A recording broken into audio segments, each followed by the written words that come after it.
నమస్తే, నా పేరు ప్రశాంతి. ఎస్ న్యూస్ కు స్వాగతం. ముందుగా హెడ్లైన్స్ చూద్దాం. 9న ముఖ్యమంత్రి చంద్రబాబు నాయుడు సూరేపల్లి పర్యటన, సభ ఏర్పాట్లను పర్యవేక్షించిన వేమూరు ఎమ్మెల్యే నక్కా ఆనందబాబు. నియోజకవర్గ సమస్యలను ప్రస్తావించి పరిష్కారం కోరతామని వెల్లడి. వైకుంఠపురం ఆలయ ప్రాంగణంలోని 6 రకాల లైసెన్సులకు వేలం పూర్తి. పార్కింగ్ లైసెన్స్ కు గతేడాదితో పోలిస్తే 2 లక్షలు అదనంగా వచ్చాయని ఈవో అనుపమ ప్రకటన. అన్నమయ్య జిల్లాలో న్యాయవాది హత్యకు నిరసనగా విధులు బహిష్కరించిన తెనాలి న్యాయవాదులు. హత్యకు పాల్పడిన నిందితులను అరెస్టు చేయాలని డిమాండ్. బీజేపీ నియోజకవర్గ రూరల్ మండల కార్యాలయాలు ఏర్పాటైనందున ప్రజలు తమ సమస్యలను సంప్రదించవచ్చని బీజేపీ నాయకులు సూచించారు. స్థానిక గంగన్నమ్మపేటలోని బీజేపీ తెనాలి అసెంబ్లీ నియోజకవర్గం కార్యాలయంలో బుధవారం ఏర్పాటైన సమావేశంలో అమరావతి గెజిట్ రాష్ట్రపతి ఆమోదం పొందినందుకు హర్షం వ్యక్తం చేశారు. కేంద్ర రాష్ట్ర ప్రభుత్వాల్లోని కూటమి నాయకులకు సీఎం నారా చంద్రబాబు నాయుడు, ఉప ముఖ్యమంత్రి పవన్ కళ్యాణ్ కు బీజేపీ రాష్ట్ర అధ్యక్షులు పివిఎన్ మాధవ్ కు ప్రత్యేక కృతజ్ఞతలు తెలియజేశారు. తెనాలి నియోజకవర్గంలో నియోజకవర్గ కార్యాలయం, రూరల్ మండలం నందు కార్యాలయాలు ఆవిష్కరించుకోవడం చాలా సంతోషంగా ఉందని, ప్రజలు వారి సమస్యలు ఏవైనా ఉంటే బీజేపీ కార్యాలయాలను సందర్శించి తగిన సహాయం పొందవచ్చని సూచించారు. ఈ కార్యక్రమంలో బీజేపీ జిల్లా అధ్యక్షులు చెరుకూరి తిరుపతిరావు, జాతీయ spices board director Kothuri Venkata Subbarao, BJP జిల్లా ఉపాధ్యక్షులు కటారి వాసుదేవ నాయుడు, జిల్లా అధికార ప్రతినిధి తమిరిస అనంతాచార్యులు, మండల అధ్యక్షులు గోళ్ల దేవరాజు, కడియాల నందకిషోర్, ఎర్రంరాజు, సందీప్ రాజు, 1వ మండల అధ్యక్షులు చైతన్య, బీజేపీ సీనియర్ నాయకులు, కార్యకర్తలు పాల్గొన్నారు. శుభ పరిణామం. ఈ యొక్క నియోజకవర్గ కార్యాలయం ప్రారంభించుకోవడం ఎంతో మంచిది. ఎందుకంటే ఉదయం నుంచి సాయంకాలం వరకు పార్టీ కార్యకర్తలకి ఒక కార్యాలయం ఉండాలని చెప్పి రాష్ట్ర పార్టీ వారు తెలియజేయడం జరిగింది. అన్ని నియోజకవర్గాల్లో కూడా ఈ యొక్క కార్యాలయాల్ని ఓపెన్ చేస్తున్నాం. అయితే అందులో భాగంగా ఈరోజు ఈ తెనాలి నియోజకవర్గంలో ఈ యొక్క కార్యాలయాన్ని ప్రారంభించడం పార్టీకి ఎంతో ప్రాధాన్యతనిస్తూ, ఈ యొక్క కార్యకర్తలు మనకు ఒక కూర్చోవాలనుకుంటే ఒక కార్యాలయం ఉండాలి. కార్యాలయం ఉండాలంటే ఎక్కడో చోట కార్యాలయాన్ని ప్రారంభించి పార్టీ కార్యక్రమాలని ఏదో ఒక విధంగా ప్రజల్లోకి తీసుకెళ్లే విధంగా ముందు ఒక కార్యాచరణ రూపొందించుకోవడానికి ఈ యొక్క కార్యాలయం ఓపెన్ చేయడం అందరికి కూడా పేరు పేరున నమస్కారాలు తెలియజేస్తూ, రాబోయే రోజుల్లో మన ఊరు మన జెండా అనే కార్యక్రమాన్ని ప్రతి గ్రామంలో భారతీయ జనతా పార్టీ జెండా ఉండాలని చెప్పి రాష్ట్ర పార్టీ, జాతీయ పార్టీ ఆదేశానుసారం ప్రకారం ప్రతి ఒక్క గ్రామంలో మా మండల అధ్యక్షుల ద్వారా ఈ యొక్క భారతీయ జనతా పార్టీ జెండాను ఎగిరే విధంగా మేము ఒక కార్యాచరణని రూపొందించుకున్నాం. దానిలో భాగంగా ఈరోజు ఈ మండల అధ్యక్షుల యొక్క ఆధ్వర్యంలో ప్రతి గ్రామంలో కూడా భారతీయ జనతా పార్టీ జెండా ఉండేటట్టు కూడా మా కార్యకర్తలు కృషి చేస్తున్నారు. ఆంధ్రుల ఏకైక రాజధాని అమరావతిని పార్లమెంట్ ఉభయ సభల్లో చట్ట సవరణ చేసి, అలాగే రాష్ట్రపతి ఆమోదం పొంది ఈ యొక్క ఆంధ్రుల రాజధాని, ఏకైక రాజధాని అమరావతి అని చెప్పి ఆంధ్రుల ఏదైతే కలలుగన్నారో ఆ యొక్క రాజధానిని గెజిట్లో పెట్టి ఈ యొక్క చట్టబద్ధత కల్పించినటువంటి మా నరేంద్ర మోడీ గారికి, మా అమిత్ షా గారికి ప్రత్యేకంగా ధన్యవాదాలు తెలియజేస్తున్నాం అమరావతి రైతుల తరఫున. ముఖ్యమంత్రి నారా చంద్రబాబు నాయుడు పర్యటనలో నియోజకవర్గానికి సంబంధించిన పలు సమస్యలను ప్రస్తావించి పరిష్కారం కోరనున్నట్లు వేమూరు ఎమ్మెల్యే నక్కా ఆనందబాబు చెప్పారు. బాపట్ల జిల్లా బట్టిప్రోలు మండలం సూరేపల్లి గ్రామంలో గురువారం నిర్వహించనున్న పట్టాదారు పాస్ పుస్తకాల పంపిణీ కార్యక్రమానికి రాష్ట్ర ముఖ్యమంత్రి నారా చంద్రబాబు నాయుడు ముఖ్య అతిథిగా హాజరు కానున్నారు. ఈ సందర్భంగా సభ ఏర్పాట్లను అధికారులు పూర్తి చేశారు. బుధవారం ఆ ఏర్పాట్లను పర్యవేక్షించిన వేమూరు ఎమ్మెల్యే నక్కా ఆనందబాబు బట్టిప్రోలులో విలేకరులతో మాట్లాడారు. ముఖ్యమంత్రి ప్రజా వేదిక ద్వారా పట్టాదారు పాస్ పుస్తకాల పంపిణీతో పాటు ప్రజా సమస్యలపై మాట్లాడనున్నారని తెలిపారు. సభ ముగిసిన అనంతరం సమీప ప్రాంగణంలో పార్టీ క్యాడర్ సమావేశం కూడా ఉంటుందని చేస్తామని చెప్పారు. వేమూరు నియోజకవర్గం వ్యవసాయధారిత ప్రాంతం కావడం రైతులు పెద్ద ఎత్తున సభకు తరలివచ్చి ముఖ్యమంత్రిని స్వాగతించాలని ఎమ్మెల్యే పిలుపునిచ్చారు. వేమూరు నియోజకవర్గానికి సంబంధించిన అన్ని సమస్యలను ముఖ్యమంత్రి దృష్టికి తీసుకెళ్లి పరిష్కారం కోరతామని చెబుతూ ఆయన సానుకూలంగా స్పందిస్తారన్న ఆశాభావం వ్యక్తం చేశారు. ప్రస్తుతం అధ్వాన స్థితిలో ఉన్న కొల్లూరు లాక్ సెంటర్ వంతెన, పెదపులివర్రు, చుండూరు మరియు తుంగభద్ర డ్రైన్స్ పై వంతెనలు అత్యవసర మరమ్మతులు లేదా పునర్నిర్మాణం అవసరమని తెలిపారు. రహదారులు కొంతవరకు నిర్మాణం జరిగినప్పటికీ ఇంకా అనేక సమస్యలు ఉన్నాయని, కాల్వల అభివృద్ధి కూడా అత్యవసరమని చెప్పారు. జంపని షుగర్ ఫ్యాక్టరీకి చెందిన సుమారు 75 ఎకరాల భూమిని ఎంఎస్ఎంఈ పార్క్ గా అభివృద్ధి చేసి యువతకు ఉపాధి అవకాశాలు కల్పించాల్సిందిగా ముఖ్యమంత్రిని కోరనున్నట్లు వివరించారు. శ్రీ నారా చంద్రబాబు నాయుడు గారు రేపు ఉదయం ఆ వేమూరు నియోజకవర్గం బట్టిప్రోలు మండలం సూర్యపల్లి గ్రామానికి రాబోతా ఉన్నారు. ముఖ్యంగా రీసర్వే పూర్తయినటువంటి గ్రామాల్లో పట్టాదారు పాస్ పుస్తకాల పంపిణీ ఈ సమావేశం, ఈ రాక యొక్క ప్రధాన ఉద్దేశం. ప్రజావేదిక ద్వారా ప్రజలను ఉద్దేశించి రీసర్వే, పట్టాదారు పాస్ పుస్తకాల అంశం కానీ, రైతాంగ సమస్యలు కానీ, రాష్ట్రంలో ఉన్నటువంటి పరిస్థితులన్నీ కూడా ముఖ్యమంత్రి గారు అడ్రస్ చేయబోతా ఉన్నారు.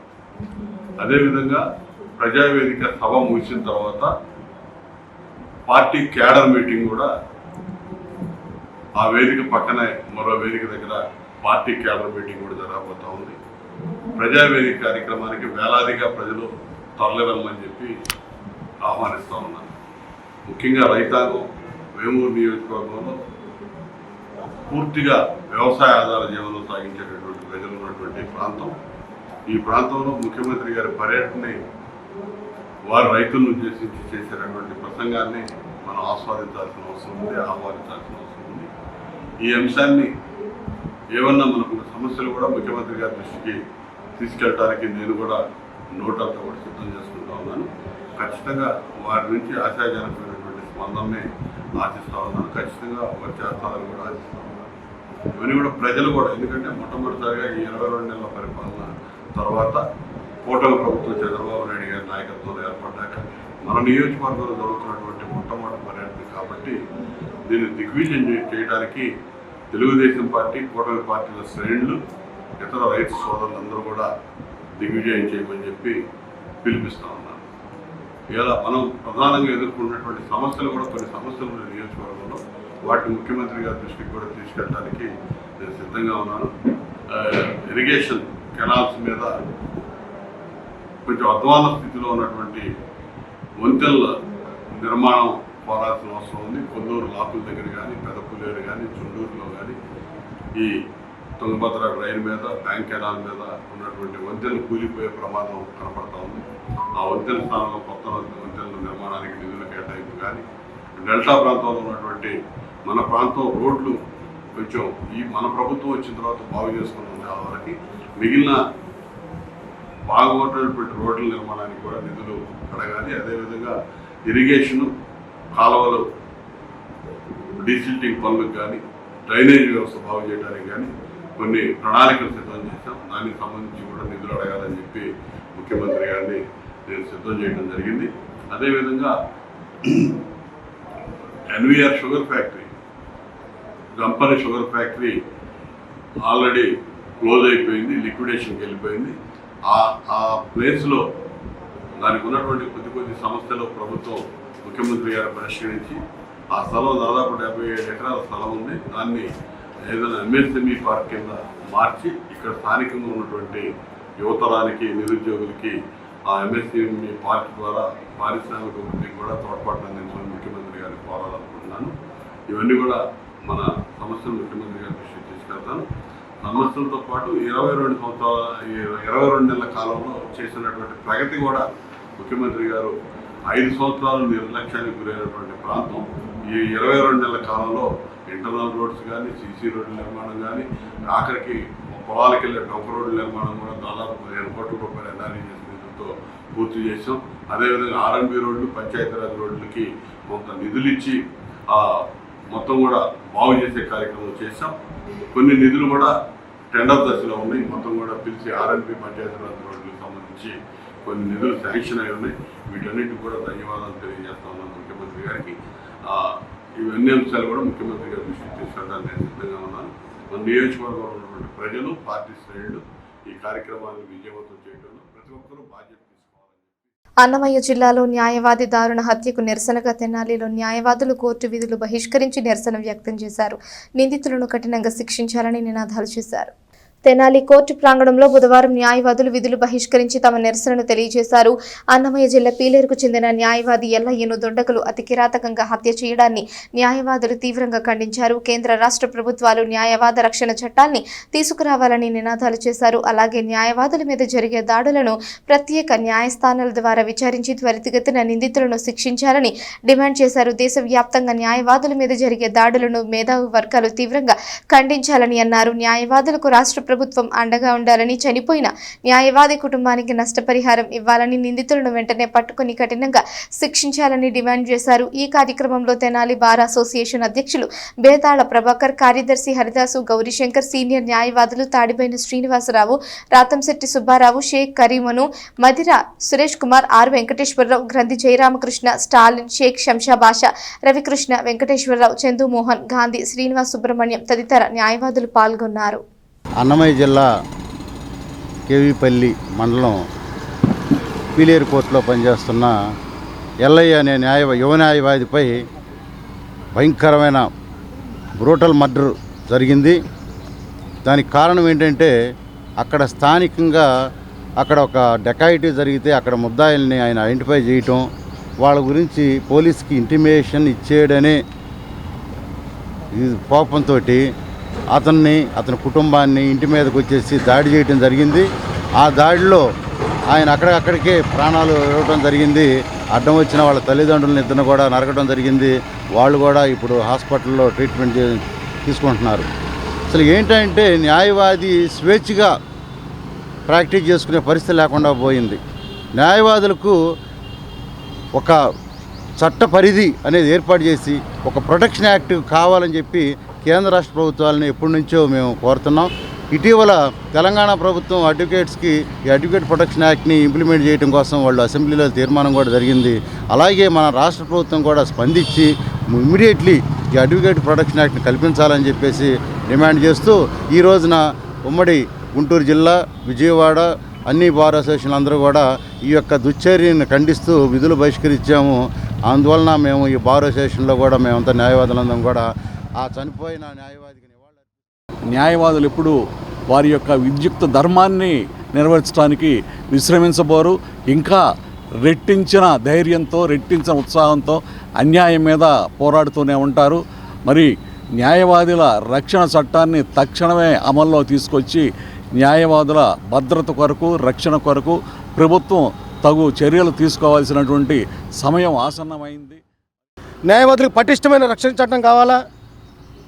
ఏదైతే ప్రత్యేక చట్టాలు ఉన్నాయో, ఎస్సీ యాక్టు, ఫోక్సో యాక్టు, మహిళలకు ప్రత్యేక న్యాయస్థానాలు ఎలాగ ఉన్నాయో వారి రక్షణ కోసం, న్యాయవాదుల రక్షణ కోసం కూడా ప్రత్యేక న్యాయస్థానాలు ఏర్పాటు చేసి ఫాస్ట్ ట్రాక్ కోర్టుల ద్వారా వీళ్ళు శిక్షలు కఠినమైన శిక్షలు పడితేనే తప్పితే మారే పరిస్థితి కాదు. కాబట్టి ఎటువంటి పరిస్థితుల్లో కూడా కేంద్ర రాష్ట్ర ప్రభుత్వాలు కలుగజేసుకోవాలా. న్యాయవాదులకు పటిష్టమైన న్యాయ రక్షణ చట్టం కావాలని కోరుకుంటూ ఈ సందర్భంగా మరొకసారి ఎల్లయ్య గారి కుటుంబానికి సానుభూతి తెలియజేస్తాను.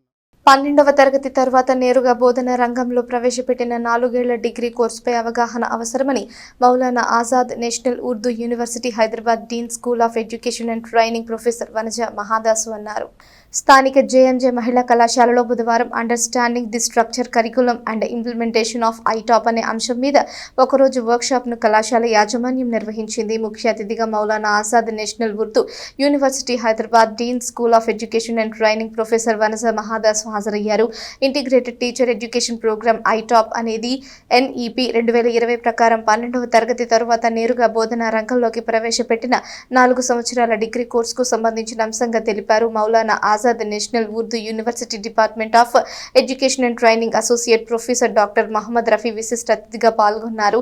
జేఎంజే మహిళా కళాశాల correspondent doctor sister Theresamma, principal doctor sister Shanta, vice principal doctor sister Rosely, Guntur saint Joseph BEd college of education principal psychology department doctor T Swaroopa, Vadlamudi Vignan university Sarada, వివిధ బిఎడ్ కాలేజ్ ఆఫ్ ఎడ్యుకేషన్ అధ్యాపకులు, జేఎంజే అధ్యాపకులు ఈ వర్క్షాప్లో పాల్గొన్నారు. So I know your difficulties are going to be more. because we gradually moved out. So your 4-year UG program. So the starting line is నేను చదువుకున్నప్పుడు ఇలా ఉండింది, నేను పాఠాలు చెప్పినప్పుడు ఇలా ఉండింది, అవన్నీ బ్రెయిన్లో నుంచి తీసేయండి. Nothing of your old 3-year UG will be brought in here. Completely మీరు ఏదో ఒక కొత్త ప్రోగ్రామ్ అనుకోండి, ఇది నా పాత BA కాదు, ఇది నా పాత BSc కాదు, ఇది నా ఓల్డ్ B.Ed కాదు. First idea is that imagine you are designing a new program for 4 years. అంటే దాంట్లో నుంచి ఏం తీసుకుంటాం, but do not stick to the framework. I would say don't open the 2-year B.Ed framework at all first. ముందు మీరు only ఐటెక్ framework open చేసుకోండి. If you need any help later sessions he will be helping you out. What is that 4Y UG? 4Y అంటే 4-year undergraduate program, 4Y UG. ఆ ప్రోగ్రామ్లో what do we have? I'm sure there is nobody here who doesn't follow Telugu. As a cornerstone of NEP 2020, ITEP is essential for high quality, future ready education. So this workshop offers a rare platform to each of us, as we all of us have a lot of queries, doubts about this. So we have among with us the two eminent expertise persons who will help us in operating these challenges, exploring the best practices and align our institutional strategies with the national vision. Without such collaboration, ITEP's transformative potential may remain unrealized. That is why our workshop team invites us to understand the structure, curriculum and implementation of ITEP, so that today's deliberations and learnings may bring us clarity. పట్టణంలోని శ్రీ పోలేరమ్మ తల్లి ఆలయం 28వ వార్షికోత్సవాన్ని ఘనంగా నిర్వహించారు. అన్నదానం చేశారు. పలువురు తెలుగుదేశం నాయకులు ఈ వేడుకల్లో పాల్గొన్నారు. స్థానిక వైకుంఠపురంలోని శ్రీ లక్ష్మీ పద్మావతి సమేత శ్రీ వెంకటేశ్వర స్వామి దేవస్థానం సమీపంలోని శ్రీ పోలేరమ్మ తల్లి గ్రామదేవత 28వ వార్షికోత్సవాలు వైభవంగా జరిగాయి. మంగళవారం ప్రారంభమైన ఈ వేడుకల్లో తొలి రోజున పూజా కార్యక్రమాలు, అమ్మవారి తిరునాళ్లు ఘనంగా నిర్వహించారు. బుధవారం ఉదయం నుంచే పూజా కార్యక్రమాలు చేశారు. తెలుగుదేశం పార్టీ నాయకులు గుంటి వెంకట ఆధ్వర్యంలో దాదాపు 3000 మందికి అన్నప్రసాద వితరణ చేశారు. కార్యక్రమానికి ముఖ్య అతిథులుగా టీడీపీ పట్టణ అధ్యక్షుడు మహమ్మద్ కద్దూస్, మాజీ కౌన్సిలర్ పసుపులేటి త్రిమూర్తి, జొన్నాదుల మహేష్, గుంటి వెంకట, వరలక్ష్మి, కౌతారపు వెంకటేష్, వీరయ్య, పోలేరమ్మ తల్లి భక్త బృందం పాల్గొన్నారు. ఈ రోజున పోలేరమ్మ తల్లి 28వ వార్షికోత్సవం సందర్భంగా ఈ రోజున ఇక్కడ అన్నదాన సంతర్పణ కార్యక్రమం జరుగుతూ ఉంది. నిన్నటి రోజున అత్యంత వైభవంగా ఊరేగింపు కార్యక్రమం, పసుపు కుంకుమలతో అమ్మవారి ఊరేగింపులు ఇవన్నీ కూడా తెనాలి పట్టణం ముత్తిశెట్టిపాలెం ఈ పురవీధులన్నింటిలో కూడా ఊరేగింపు జరిగింది. అందులో భాగంగానే ఈ రోజున ఇక్కడ అన్న సంతర్పణ కార్యక్రమం 3000 మందికి పైగా ఈ కార్యక్రమంలో పాల్గొంటూ ఉన్నారు. మరి ఈ కార్యక్రమాన్ని గత కొన్ని సంవత్సరాల నుంచి కూడా, అంటే 28 సంవత్సరాల నుంచి ఈ కార్యక్రమం జరుగుతున్నప్పటికీ గత కొన్ని సంవత్సరాల నుంచి కూడా ఈ కార్యక్రమానికి ఒక ప్రాముఖ్యతను తీసుకొచ్చి విస్తృతంగా ఈ భక్తులందరినీ కూడా ఈ కార్యక్రమంలో పాల్పంచుకునే విధంగా ఘనంగా ఏర్పాట్లు చేస్తూ తన యొక్క భక్తి ప్రపత్తులను చాటుకుంటున్నటువంటి గుంటి వెంకట గారికి, వారి కుటుంబ సభ్యులకి, వారి స్నేహితులందరికీ కూడా ఆ పోలేరమ్మ తల్లి కృపా కటాక్షాలు ఎల్లవేళలా ఉండాలని చెప్పేసి ఇక మరి ముందు ఇంకా మరిన్ని ఇటువంటి భక్తి కార్యక్రమాలు, దైవ కార్యక్రమాలు కూడా చేసేటువంటి ఆయురారోగ్యాలు, అష్టైశ్వర్యాలు గుంటి వెంకట గారికి ఇవ్వాలని చెప్పేసి ఆ పోలేరమ్మ తల్లిని కుటుంబ సభ్యులకు సంబంధించిన వివిధ కార్యక్రమాల సందర్భంగా పేదలు, వికలాంగులు, నిరాశ్రయులకు అన్నదానం చేయడం మంచి పరిణామమని శ్రీ శివలింగేశ్వర స్వామి భక్త బృంద సేవా సమితి అధ్యక్షుడు కుర్రా శ్రీను అన్నారు. పట్టణానికి చెందిన గోపిశెట్టి వెంకటేశ్వరమ్మ ప్రథమ వర్ధంతి రోజైన బుధవారం శ్రీ శివలింగేశ్వర స్వామి భక్త బృంద సేవా సమితి అధ్యక్షుడు కుర్రా శ్రీను పర్యవేక్షణలో స్థానిక రైల్వే స్టేషన్ వద్ద అన్నదానం చేశారు. గోపిశెట్టి శివసుబ్రహ్మణ్యం మాట్లాడుతూ తన మాతృమూర్తి వెంకటేశ్వరమ్మ జ్ఞాపకం చేసుకుంటూ ఆమె ఆత్మకు శాంతి చేకూర్చాలని కోరుకుంటూ పేదలకు అన్నదానం చేసినట్లు తెలిపారు. ఈ కార్యక్రమంలో గోపిశెట్టి, అనుష సేవా సమితి సభ్యులు పాల్గొన్నారు. అన్నదాత సుఖీభవ అంటూ ప్రతినిత్యం కూడా దాతల సహకారంతో వివిధ కార్యక్రమాల ద్వారా ఎవరైతే నిస్సహాయులు అన్నార్థులు ఉంటారో వారికి అన్నదాన కార్యక్రమం ఏర్పాటు చేయడం జరుగుతుంది. ఈ మధ్యాహ్న కాలంలో ఈ కార్యక్రమం ఏర్పాటు చేయడానికి ముఖ్యమైన విశేషం గోపిశెట్టి వెంకటేశ్వరమ్మ గారు వారి యొక్క జ్ఞాపకార్థం వారి కుటుంబ సభ్యులు సుబ్రహ్మణ్యం గారు వారి కుటుంబ సభ్యులు వచ్చి అన్నదానంలో ప్రత్యక్షంగా పాల్గొని వారి యొక్క అన్నదాన కార్యక్రమం నిర్వహిస్తారు. వెంకటేశ్వరమ్మ గారు ఎక్కడున్నా కానీ వారి కుటుంబ సభ్యులపైన వారి ఆశీస్సులు వెళ్ళవేళ్ళు ఉండాలని చెప్పి తెలియపరుచుకుంటూ మరీ ముఖ్యంగా ఈ యొక్క అన్నదాన కార్యక్రమం విశేషం ఆకలి దప్పికతో మన ప్రాంతం ఎవరిలో కూడా మరణించకూడదని చెప్పేసి గుంటూరు పట్టణానికి చెందిన స్వామి జ్ఞానప్రసన్న గారు పిలుపునిచ్చారు. అకేషన్ ఏదైనా కానీ పుట్టినరోజైనా పెళ్లి రోజైనా కానీ పెద్దల కార్యక్రమం ఏదైనా కానీ కేవలం ఆకలిని మాత్రమే దృష్టిలో పెట్టుకొని ఈ సేవలు అందిస్తుందని చెప్పి సేవా సంధి తెలియపరుచుకుంటూ ఈరోజు ఈ కార్యక్రమానికి సహాయ సహకారాలు అందించిన వెంకటేశ్వరమ్మ గారి కుటుంబ సభ్యులందరికీ కూడా ధన్యవాదాలు. మా అమ్మగారైన ప్రథమ వర్ధంతి సందర్భంగా రైల్వే స్టేషన్ దగ్గర కొంతమంది పేదలకు అన్నదానం కార్యక్రమం జరుపుతున్నాము. ఇది కుర్రా శ్రీనివాసరావు గారి అన్నయ్య ఆధ్వర్యంలో ఈ కార్యక్రమాన్ని జరుపుతున్నాము. వైకుంఠపురం దేవస్థానంలో వివిధ దుకాణాలకు సంబంధించిన హక్కులకు సంబంధించిన వేలంపాటలు పూర్తయినట్లు ఆలయ సహాయ కార్యనిర్వహణాధికారి ఈవో వి అనుపమ చెప్పారు. స్థానిక శ్రీ లక్ష్మీ పద్మావతి సమేత శ్రీ వెంకటేశ్వర స్వామి దేవస్థానంలో పార్కింగ్, పూజా సామాగ్రి తదితర విక్రయాలకు సంబంధించిన 6 రకాల లైసెన్సుల కోసం ఈ ప్రొక్యూర్మెంట్ సీల్డ్ టెండర్లు బహిరంగ వేలంపాటల నిర్వహణ బుధవారంతో పూర్తయింది. పార్కింగ్ హక్కులకు 9,45,000కు పాటదారుడు దక్కించుకున్నారని, గతంతో పోలిస్తే ఇది 2 లక్షల రూపాయలకు అదనమని ఆలయ సహాయ కార్యనిర్వహణాధికారి ఈవో వి అనుపమ తెలిపారు. మిగిలినవి సీల్డ్ టెండర్ల ద్వారా ఖరారు చేశామని వివరించారు. ఓం నమో వెంకటేశాయ. శ్రీ లక్ష్మీ పద్మావతి సమేత వెంకటేశ్వర స్వామివారి దేవస్థానంలో ఈరోజు 6 రకాల లైసెన్సుకు సంబంధించి ఈ ప్రొక్యూర్మెంట్, సీల్ టెండర్ మరియు బహిరంగ వేలంపాటలు నిర్వహించడం జరుగుతుంది. ఇందులో ఫస్ట్గా పార్కింగ్కి సంబంధించి గతంలో కన్నా 9,45,000 హెచ్చుపాటదారు పాడి ఉన్నారు. గతంలో కంటే ఇది 2 లక్షల అదనంగా పాట పెరగడం జరిగిందండి. మిగిలిన వాటికి సీల్డ్ టెండర్ ద్వారా ఓకే చేయడం అయింది. ఈ రోజు అన్నీ క్లియర్ అయిపోతాయండి. వార్తలు ముగించే ముందు హెడ్లైన్స్ మరోసారి. 9న ముఖ్యమంత్రి చంద్రబాబు నాయుడు సూర్యపల్లి పర్యటన, సభ ఏర్పాట్లను పర్యవేక్షించిన వేమూరు ఎమ్మెల్యే నక్కా ఆనందబాబు. నియోజకవర్గ సమస్యలను ప్రస్తావించి పరిష్కారం కోరతామని వెల్లడి. వైకుంఠపురం ఆలయ ప్రాంగణంలోని 6 రకాల లైసెన్సులకు వేలం పూర్తి. పార్కింగ్ లైసెన్స్కు గతేడాదితో పోలిస్తే 2 లక్షలు అదనంగా వచ్చాయని ఈవో అనుపమ ప్రకటన. అన్నమయ్య జిల్లాలో న్యాయవాది హత్యకు నిరసనగా విధులు బహిష్కరించిన తెనాలి న్యాయవాదులు. హత్యకు పాల్పడిన నిందితులను అరెస్టు చేయాలని డిమాండ్.